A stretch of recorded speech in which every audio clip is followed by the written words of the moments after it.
Axborot-kommunikatsiya texnologiyalari xavfsizligiga tahdidlar tahlili.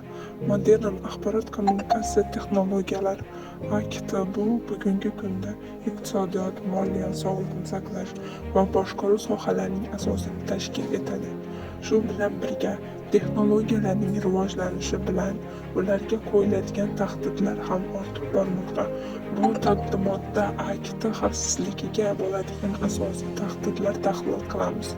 Ularga qarshi kurash choralari va xalqaro tajribalar bilan tanishamiz.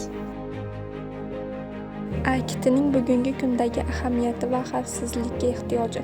Bugungi zamon axborot-kommunikatsiya texnologiyalari inson hayotining deyarli barcha sohalarini qamrab olgan.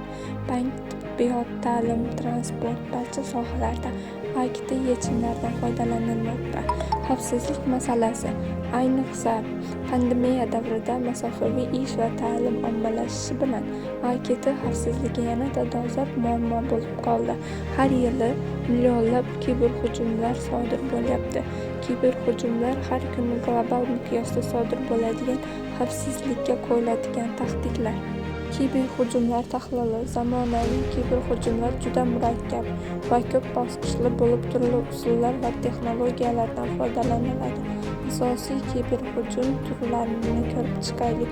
Malware, zararli dasturlar, viruslar, chuvalchanglar. Keyingisi phishing, soxta elektron pochta yoki veb sahifalar orqali shaxsiy ma'lumotlarni o'g'irlash. Foydalanuvchi haqiqiy tashkilotga xabar yuborayotganini his qiladi, lekin ma'lumotlar jinoyatchiga boradi. Ma'lumotlar xavfsizligiga tahdidlar va ularning oqibatlari. Ma'lumotlar zamonaviy tashkilotlarning eng qimmatli aktivlaridan biri. Ularga qo'yiladigan tahdidlar jiddiy oqibatlarga olib keladi. Ma'lumotlar buzilishi, shaxsiy ma'lumotlar, moliyaviy ma'lumotlar, maxfiy savdo ma'lumotlarining o'g'irlanishi yoki ochiqqa chiqishi. AKTning xavfsizligining asosiy tushunchalari va tamoyillari. AKT xavfsizligi bu axborotlarni e'longa kirish, buzilish, o'g'irlash va buzilishdan himoya qilishga qaratilgan barcha choralar majmuasidir. Bu nafaqat texnik yechimlar, balki siyosatlar, jarayonlar va inson omilini ham o'z ichiga oladi. Bunga xavfsizlik, butunlik va ochilish kiradi. Xavfsizlik bu axborotga faqatgina ruxsat berilgan shaxslar kirish huquqiga ega bo'lishi. Butunlik bu ma'lumot o'zgartirilmagan holda saqlanishi hisoblanadi. Bulutli texnologiyalar va mobil qurilmalar xavfsizligi. Zamonaviy texnologiyalar rivojlanishi bilan yangi xavfsizlik muammolari ham paydo bo'ladi. Bulutli xizmatlar va mobil qurilmalar eng keng tarqalgan, lekin shu bilan birga eng xavfli sohalar hisoblanadi. Mobil qurilmalar xavfsizligi, shaxsiy va ish ma'lumotlarini aralashtirish, ochiq Wi-Fi tarmoqlari orqali ma'lumotlarni o'g'irlash, qurilmalarni yo'qotilishi yoki o'g'irlanishi. Keyingisi AKT xavfsizligini ta'minlash bo'yicha samarali strategiyalar. AKT xavfsizligini ta'minlash bir necha bosqichlarni o'z ichiga oladi. Texnologiya, siyosat va inson omilini birlashtiradi. Xavfsizlikni baholash va tahlil qilish. Ikkinchisi, texnik himoya choralarini joriy etish. Uchinchisi, xavfsizlik siyosatini ishlab chiqish.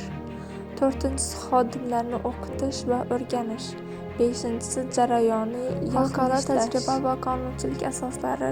AKT xavfsizligi global muammo bo'lib, ko'pgina mamlakatlarda maxsus qonunlar va standartlar ishlab chiqilgan. Ularga ISO IS 27001, GDPR, NIST kiradi. ISO IS 27001 bu axborot xavfsizligi boshqaruvi tizimlari uchun xalqaro standart. Barcha tashkilotlar uchun mos keladigan va amalga oshirish mumkin bo'lgan standart hisoblanadi. Keyingisi AKT xavfsizligini mustahkamlash bo'yicha tavsiyalar. Xulosa qilib aytganda, AKT xavfsizligi doimiy jarayon bo'lib, doimiy nazorat va yaxshilanishni talab qiladi.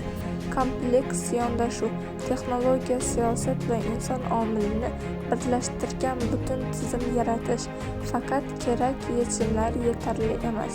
Doimiy ta'lim, xodimlarni muntazam ravishda xavfsizlik bo'yicha o'qitish va ularning xatti-harakatlarini inson omili